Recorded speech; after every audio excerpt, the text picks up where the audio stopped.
Contrary to what Mohammedans assert about Muhammad's alleged noble characteristics, my own research leads to an opposite deduction.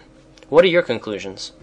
The most remarkable feature of the Hadith is the fact that they expose and reveal the real characteristics of Muhammad, a man completely devoid of compassion, mercy, veracity, or nobility, a man who deliberately and continually manipulated, deceived, and betrayed the trust of his gullible and superstitious followers during all of his 23 years' mission.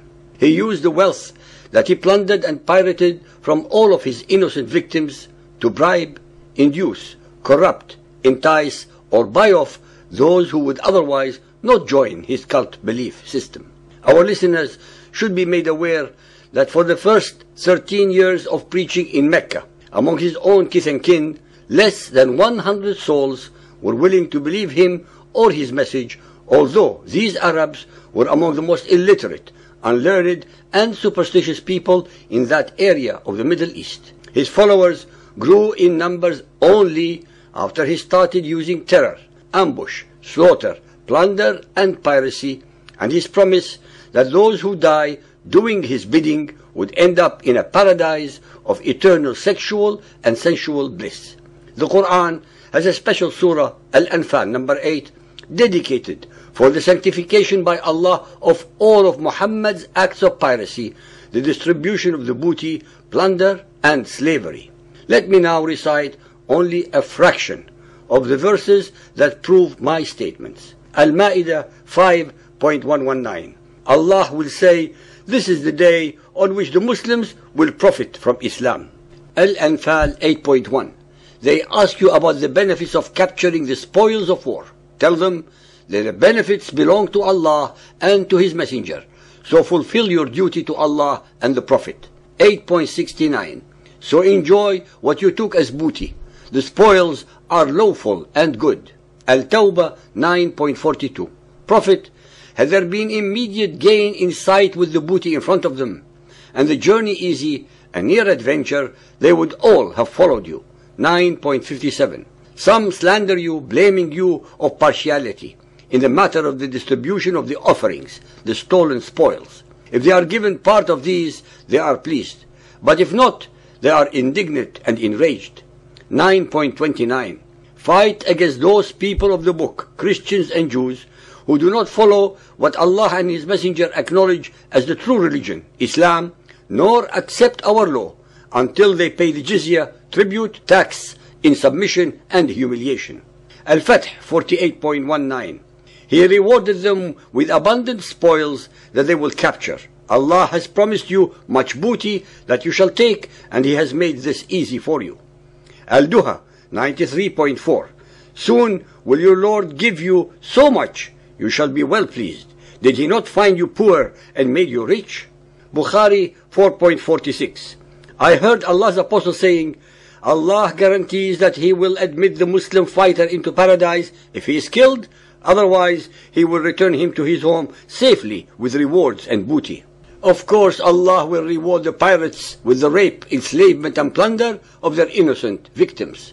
Bukhari 4.376. While Allah's Apostle was accompanied by the people on their way back from Hunyan, the Bedouins started begging for things so aggressively that they forced him to go under a samura tree where his outer garment was snatched away. On that, Allah's Apostle stood up and said, "Return my clothes. If I had as many camels as these trees, I would have distributed them amongst you, and you will not find me a miser." Bukhari 4.377. While I was walking with the Prophet, he was wearing a Najrani outer garment with a thick hem. A Bedouin came upon him and pulled his garment so violently that I could see the imprint of the hem on his shoulder, caused by the violence of his pull. The Bedouin said, "Give me something from Allah's fortune which you have." The Prophet turned, smiled, and ordered that a gift should be given. Muhammad's gift was very easy, since it was from the booty that he had just pirated from his slaughtered victims. Bukhari 4.374. The Prophet said, "I give to the Quraysh so that they will desire Islam, for they are nearer to the life of ignorance, and it is not strong in their hearts." In any language, this constitutes bribery. Bukhari 4.795. I have been given the keys of the treasures of the world by Allah. Bukhari 5.512. The Prophet had their men killed, their children and women taken as captives. The captives were divided among the Muslims. Then the Messenger began taking homes and property that were closest to him. Bukhari 5.620. When Allah gave Allah's apostle what he gave of the properties of the Hawazin tribe as war booty, the Prophet started giving some men 100 camels each. The Ansar then said, "May Allah forgive Allah's apostle as he gives to Quraysh and leaves us although our swords are still dribbling with the blood of Quraysh." Allah's apostle was informed of their statement. So he sent for the Ansar and gathered them into a leather tent and did not call anybody else along with them. The Prophet explained, "I give to these men who have newly deserted heathenism and embraced Islam so as to attract their hearts." Muhammad found that the easiest ways to the hearts and minds of his would-be followers are not words, but bribes in this life and promises of even more in the hereafter. He murdered, dispossessed, and took booty from the Jews, the Christians, the Quraysh, and all others who were not among his followers, and distributed them as inducement and rewards to those who murdered in the name of Allah and His Messenger. Bukhari 9.59. When the Prophet died, Arabs reverted to this belief. Bukhari 9.127. The Prophet said, "I have been awarded victory by terror, so the treasures of the earth are mine." Ishaq 3.2.7. Allah made booty lawful and good. He used it to entice the Muslims to unity of purpose, so enjoy what you have captured. Ishaq 3.2.4. Allah taught them how to divide the spoil.